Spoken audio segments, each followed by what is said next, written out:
Hola, un saludo para todos. Deseo que Dios te bendiga grandemente. Esta mañana voy a leer en el libro de Proverbios, en el capítulo 4, del versículo 1 al versículo 9. Dice así: Oíd, hijos, la enseñanza de un padre y estad atentos para que conozcáis cordura. Porque os doy buena enseñanza, no desamparéis mi ley. Porque yo también fui hijo de mi padre, delicado y único delante de mi madre. Él me enseñaba y me decía: retenga tu corazón mis razones, guarda mis mandamientos y vivirás. Adquiere sabiduría, adquiere inteligencia. No te olvides ni te apartes de las razones de mi boca.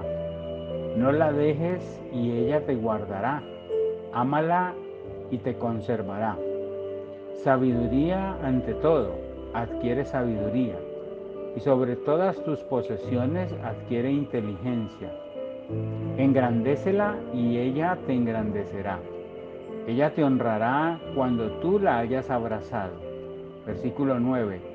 Adorno de gracia dará a tu cabeza, corona de hermosura te entregará. El proverbio 4 es una continuidad dentro del tema de la prudencia y la cordura. Y nuevamente queda establecido el mensaje como ese mensaje que da un padre, un buen padre a sus hijos. Recordando lo que decíamos al inicio del estudio de los proverbios, se considera que Salomón es el escritor de la gran mayoría de los proverbios. Entonces, cuando Salomón escribe, pues está acudiendo también a sus recuerdos de cómo fue la instrucción que recibió en su casa por parte de sus padres, en el caso explícito, hijo de David, ¿sí? Pero también es una enseñanza que nos está dando a entender que cuando Dios inspiró a Salomón a escribir estos proverbios, también era Dios transmitiendo la experiencia que viviría Jesús en la tierra como el hijo de un hombre, un padre adoptivo como fue José, y su madre sanguínea, su madre María. Entonces por eso nos habla el proverbio de que él recibió enseñanza del papá y de la mamá. Y eso nos hace ver la importancia que tienen o que tenemos los padres en la educación de los hijos. Cómo nosotros como padres influenciamos la vida de nuestros hijos. A veces no medimos lo que vamos a influenciar en ellos. A veces esa influencia puede ser para bien o puede ser para mal. Por eso las nuevas generaciones, los que hoy están educando hijos, están criando hijos, siempre tendrían que pensar qué enseñanza les están dando a sus hijos. Y no me estoy refiriendo a la enseñanza básica de aprender a leer, a escribir. Me refiero a la enseñanza de la conducta, a la enseñanza de la forma de ser, de la forma de actuar, porque nosotros vamos marcando la vida de los hijos. Los hijos van guardando y van atesorando en su corazón, así como nosotros un día, como hijos, fuimos guardando las enseñanzas de nuestros padres, ¿sí? Es de ahí la situación de que muchas veces se escucha decir, este niño o esta niña es igualito al papá o es igualito a la mamá en su forma de ser. Es igualito porque aprendió, porque recibió una enseñanza, porque recibió esa educación. Entonces es importante reflexionar en esto, que nosotros hoy en día como adultos tenemos comportamientos que heredamos o aprendimos de nuestros padres, ¿sí? Y asimismo nuestros hijos tienen comportamientos que heredaron de nosotros. A veces lo que vemos reflejado en ellos de pronto no nos causa alegría, pero tenemos que recordar que nosotros mismos fuimos parte de esa educación. O también vemos que lo que muestran nos causa alegría, felicidad, y eso también fue algo que nosotros implantamos, participamos de esa educación. Por eso empieza el versículo 1 diciendo: oíd, hijos, la enseñanza de un padre y estad atentos para que conozcáis cordura. Es decir, son los padres, somos los padres, la familia, la que enseña esa cordura, ese respeto, esas normas. ¿Sí? Dice el versículo 2, porque os doy buena enseñanza, no desamparéis mi ley. ¿Sí? Allí nos está hablando Dios de que su palabra es buena enseñanza, que no nos olvidemos de su ley, de su palabra, porque es una enseñanza buena y las enseñanzas buenas van a traer buenos frutos, van a traer buenos resultados. Dice el versículo 3, porque yo también fui hijo de mi padre, delicado y único delante de mi madre. ¿Sí? Es decir, acá nos está hablando de que su papá lo educaba, ¿sí? Porque él también fue un hijo, él escribe de pronto ya en una etapa de adultez, de madurez, pero él recuerda su etapa de niño, de hijo, de joven, ¿sí? Y dice, yo también fui hijo de mi padre, ¿sí? Y dice, delicado y único delante de mi madre, y eso nos muestra que la visión de la madre hacia los hijos, ¿sí? Es una visión de ternura, es una visión de mucho amor, ¿sí? Es diferente a la visión del papá, a la visión de la mamá, ¿sí? Por eso dice único y delicado y único delante de mi madre, ¿sí?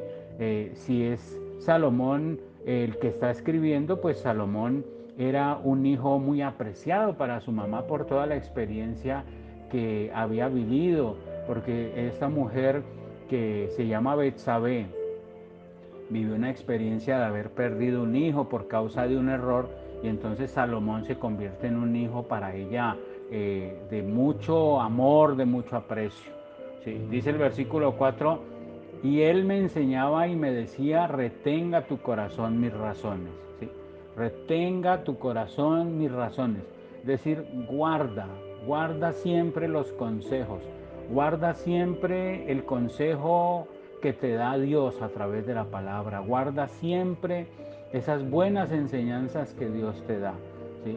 Dios te mirará como un padre cuando tú asumes el rol de hijo y Él te dará unas razones, te dará consejos y debes guardarlas. Guarda mis mandamientos y vivirás, dice. ¿Sí? Porque guardar el mandamiento es guardar la distancia. El mandamiento no es para causarnos daño. El mandamiento es para guardarnos, para protegernos de no irnos a salir de la ruta. El mandamiento es como una barrera de contención, ¿sí? Y por eso el mandamiento, al cumplirlo, al guardarlo, nos va a generar vida. Por eso cuando dice no matarás, es un mandamiento que nos está diciendo guárdate, no te vayas a dejar arrastrar porque te voy a poder guardar a través de ese mandamiento. ¿Sí? Cuando nos dice ama a Dios sobre todas las cosas, es porque ese mandato nos va a guardar del mal, de la dificultad. Todos los mandamientos están puestos con el sentido de protección. ¿Sí? Dice en el versículo 5, adquiere sabiduría, adquiere inteligencia, no te olvides ni te apartes de las razones de mi boca. Otra vez insiste. ¿Sí? Adquiere inteligencia, adquiere sabiduría, es adquirir la presencia de Dios, la palabra de Dios y no apartarse de las razones que Él nos dice, que Él pronuncia con su boca. Dice en el versículo 6, no la dejes y ella te guardará, ámala y te conservará. ¿Qué cosa? La sabiduría, la inteligencia y las razones de la boca de Dios. Guardar eso, atesorarlo, ¿sí? Nos garantiza una protección. Versículo 7 dice, sabiduría ante todo. Adquiere sabiduría y sobre todas tus posesiones adquiere inteligencia. Es decir, sobre todo lo que Dios te ha dado, incluye a Dios allí. Vincula a Dios en tus negocios, vincula a Dios en tu vida matrimonial, vincula a Dios en la crianza de tus hijos. Sé sabio, adquiere cada día más sabiduría de Dios, adquiere cada día más de la presencia de Dios, para que tu hogar, tu familia, para que tus negocios, tu trabajo, tu vida personal sea una vida en bendición. ¿Te imaginas un mundo lleno de la presencia de Dios? Una humanidad llena de la sabiduría de Dios, evitaríamos el mal, nos apartaríamos del mal y tendríamos una comunión con Dios y una comunicación buena entre los humanos y con todo lo creado. Dice el versículo 8, engrandécela y ella te engrandecerá, ella te honrará cuando tú la hayas abrazado. ¿Sí? Cuando tomamos esa sabiduría, esa inteligencia, esa presencia de Dios, entonces abrazamos lo mejor de Dios, abrazamos su presencia diaria. Y terminamos con este versículo 9 que dice, adorno de gracia dará a tu cabeza, corona de hermosura te entregará. ¿Qué quiere decir eso?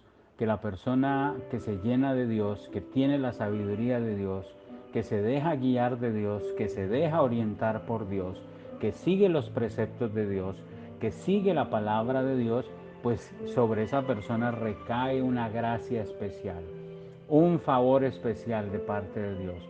La palabra gracia en la Biblia significa regalo no merecido y sobre esa persona se derrama. Por eso dice, y adorno de gracia dará a tu cabeza. Es decir, la cabeza será un punto central porque sabemos que en la cabeza está gran centro de la vida del ser humano, está la inteligencia, los pensamientos, aún allí están las emociones porque está toda la parte sensorial del hombre, ¿sí? Los ojos, el oído, el olfato, el tacto, el gusto, el sentido, ahí está toda la parte sensorial, ¿sí? Y te dará esa hermosura, esa belleza que solo Dios da.